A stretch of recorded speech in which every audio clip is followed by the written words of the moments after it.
साथियों, मान्यवर साहब काशीराम जी को याद करने का मतलब है कि उनके बताए हुए रास्तों पर हमें चलना होगा। आज बाबा साहब अम्बेडकर की तरह मान्यवर साहब काशीराम जी को भी वो लोग याद कर रहे हैं।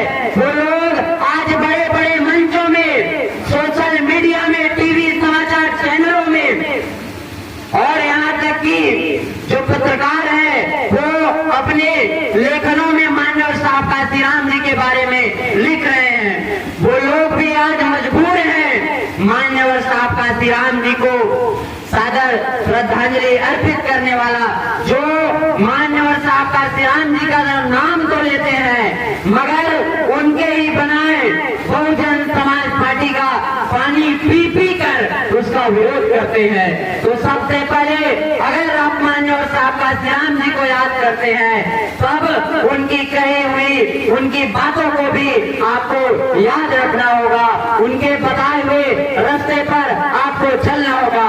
मान्यवर साहब काशीराम जी कहते हैं कि गुमराह करने का काम दुश्मनों का है, कि गुमराह करने का काम दुश्मनों का है। अब ये हमारा काम है कि इस 6743 जातियों में टूटे हुए समाज को इकट्ठा करके विधानसभा और संसद तक पहुंचाने का जिम्मा अब हमारे हाथ में है। ये बात हमें समझना है कि दुश्मन का काम है गुमराह करने का, मगर हमारा काम है इन टूटे हुए लोगों को इकट्ठा करने का। जवाब देने का वक्त आ गया है कि बहुजन समाज पार्टी का विशाल हाथी दौड़ते हुए संसद और विधानसभा में जाएगा और जो कुत्ते बिल्ली है वो सड़कों में हमेशा की तरह भौंकते रह जाएंगे।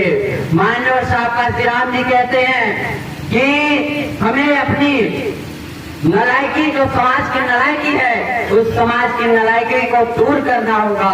कौन सी नलायकी? हम ऐसे लोग हैं जो छोटे छोटे संगठनों में बंटकर, छोटे छोटे टुकड़ों में बंटकर अपनी ताकत को कमजोर कर रहे हैं। हमें अपने समाज को इकट्ठा कर कर अपनी नलायकी दूर करनी होगी।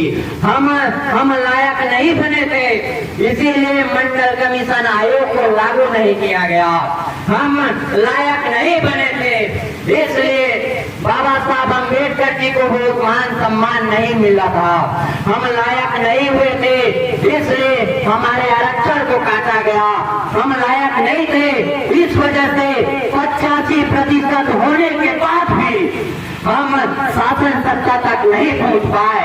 जो लोग इस देश में एंटी नक्सल जो ऑपरेशन था उसमें एक गांव के 17 लोगों का नरसंहार किया गया।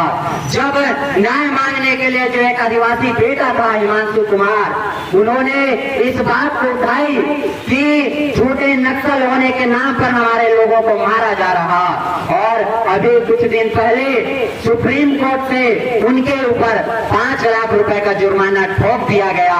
मनाइए झूठी आजादी का अमृत महोत्सव, मनाइए कि आप लोगों के समाज के लोगों को खुलेआम नक्सल होने के नाम पर मारा जाता है, और आप इस झूठे प्रोपेगेंडा में, भाजपा कांग्रेस के झूठे प्रोपेगेंडा में आजादी का झूठा अमृत महोत्सव मना रहे हैं। एक तरफ पूरे देश में आजादी का झूठा अमृत महोत्सव मनाया जा रहा था, तो दूसरी तरफ कांग्रेस शासित राज्य राजस्थान में एक 9 साल के बच्चे को छेल सिंह राजपूत के द्वारा मार दिया गया।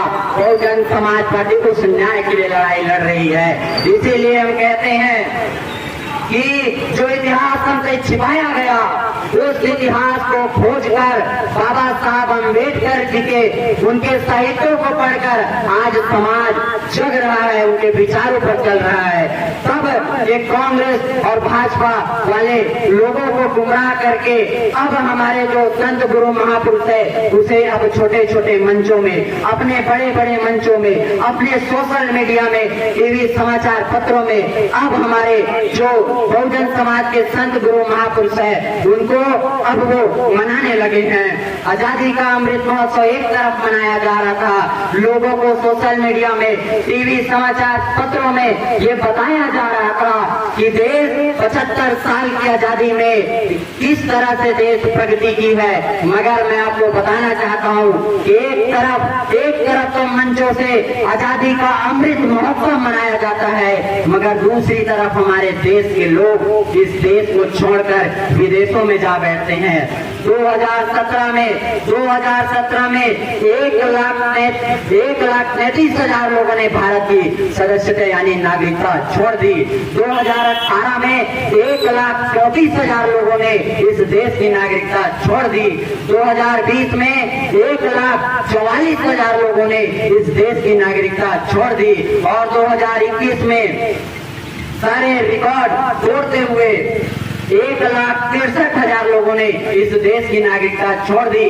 अगर सोचिए, अगर चंद लोग जिनके हाथों में 2 रुपए में स्क्वायर फीट जमीन को बेचकर जो मोदी सरकार, कांग्रेस की सरकार जिनको आज अमीर बना रही है, अगर वो लोग इस देश को छोड़कर भाग जाते हैं, तब जो आज श्रीलंका की हालात है वही हालात भारत की भी हो जाएगी।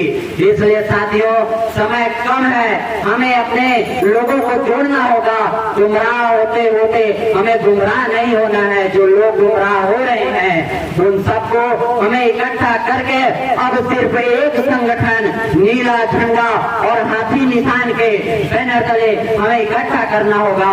अगर हम ऐसा नहीं कर पाते तो तबाही का मंजर हमारे सामने होगा कि कांग्रेस और भाजपा के लोग चंद लोगों के हाथों में देश की सारी संपत्ति देकर हमें फिर से गुलाम बना देंगे। इन्हीं सब बातों के साथ, आशा विश्वास के साथ, उस सपने के लिए कि हमें ना बिकने वाला समाज बनाना है, हमें ना बिकने वाला समाज बनाकर कसडोल में, भाटापारा में और बड़ौदा बाजार में अपना विधायक बनाना होगा।